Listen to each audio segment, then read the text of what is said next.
Hey YouTube. Hey, I watched a video the other day made by Shadow Stack. He has a good channel, and this particular video was in regards to a community member that he was warning us about. And I'm not going to mention that person's name and get into that drama. But the topic that Shadow Stack had brought up is a super important one. I've thought about it before, and I've never really made a video about it. That being some of the scammers and con people that reach into our community and will try to separate you from your money or your precious metals. And I want to talk about some of the experiences that I've had, and some of which are the same that Shadow Stack mentioned, and some are unique. So here we go. Here's some things you all may have experienced. If you have not, you will at some point, and be mindful when you see these indicators of a scam. All right, so indicator number one. Um, Not many of us put our face on our channels, and we don't have them for our emojis or icons. But every once in a while, you'll see one come up, and it'll be somebody in a bikini or an attractive female. When you see that, just assume it's an ugly guy who's made a fake channel, and it's the beginning of a process of someone who will slowly try to scam some horny young man out of his gold or silver, or some horny old man out of his gold, silver, or money. So be wary anytime you get a message from someone, or especially a PM from someone that has that as their emoji. I get those quite regularly. I guess they assume that I'm old and ugly, and so I'll be an easy target to be able to scam me out of some stuff. So that's indicator number one. Okay, here's another indicator. You see somebody doing an unboxing, a gigantic amount of stuff. Um, Chances are one of two things. Either they have an eBay channel, and it's basically an infomercial trying to send you looking for that item because they describe it as the greatest thing they've ever seen.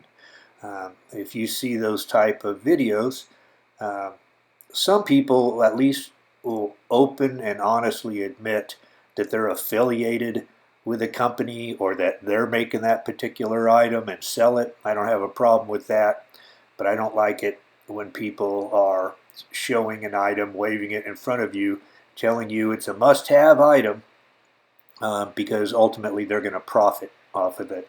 Um, so be wary of those videos.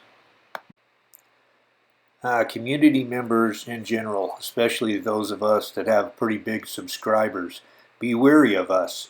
Uh, some of those people have contacted me in the past and tried to get me to join them on money-making ventures.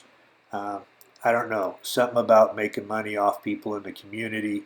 Um, I'm not really into that, but be wary that not all channels are out there just sharing information.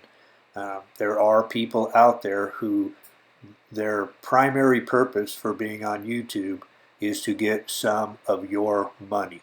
And let's face it, it's easy to identify people that don't have a lot of knowledge uh, based on the fact that you can volunteer in the comments that fact that you don't have a great deal of knowledge.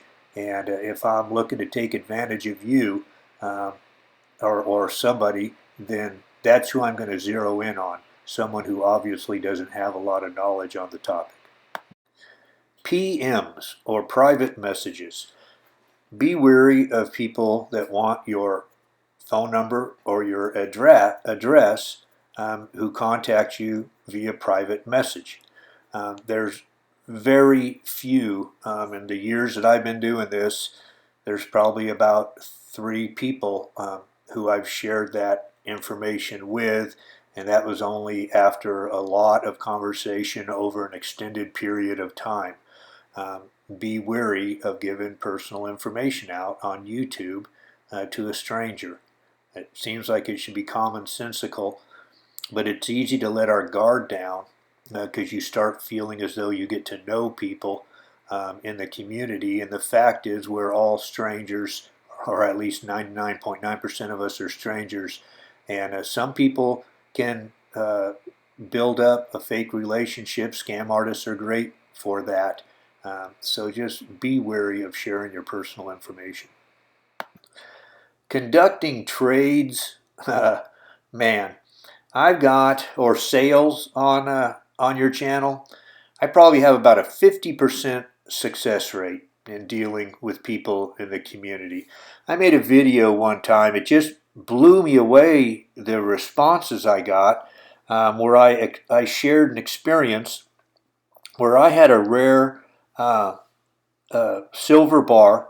I had a couple of those U.S. Assay Office 100-ounce bars, and I had several people reach out to me saying they wanted to buy it, and I was not really interested, but I decided, what the heck. I mean, I could have put that thing on eBay and made big money off of it without a problem.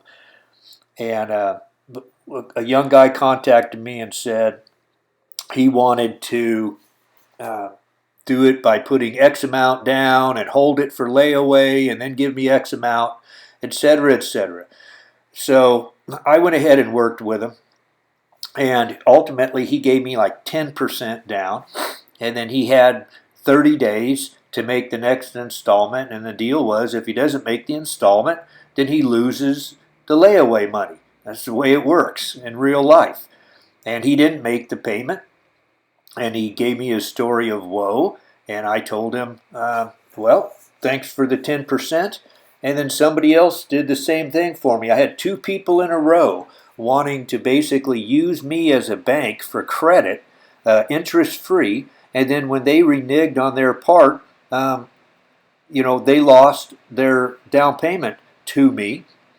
And I was shocked how many people in the community, well, actually the vast majority of the community completely agreed with me, but I was surprised there was anyone who said, oh, that was mean, you ripped them off. Well, there's a lot of people, I certainly don't consider that ripping people off. I consider it people, really taking up my time and wasting my time and energy. And I've had several things with other people that I've sold them an item or traded them an item where I didn't get my item. So I don't, I highly recommend people to be careful. Once again, there's a few people who are good as gold and have been 100% on my trades, and I'll deal with them again. But those are the only people. I'm not opening it up to any new people, because it's just, once again, we don't really know who's on the other end of this computer. So even if you're a trusting soul, man, on the internet, social media, it's buyer, seller, beware. It's everybody beware on the internet. And the last thing being, remember, there are several people out there that have multiple channels with multiple different names. And they can use that as part of their scam, or they can use it to troll your channel. So I block people pretty regularly, and I know when the same person then makes another channel, and then they just come on back with a different emoji, a different icon, a different name, and they start back the same process. So it's important to remember that there are people out there with multiple channels, and they can use that as part of their con, or they can use that as part of their harassment campaign. So yeah, it's sad, I know, but I thought it was worth bringing to the attention, especially some of the newer people who might not be aware these things exist. Hope some of this info helps. I'll talk to you all later, YouTube. Bye.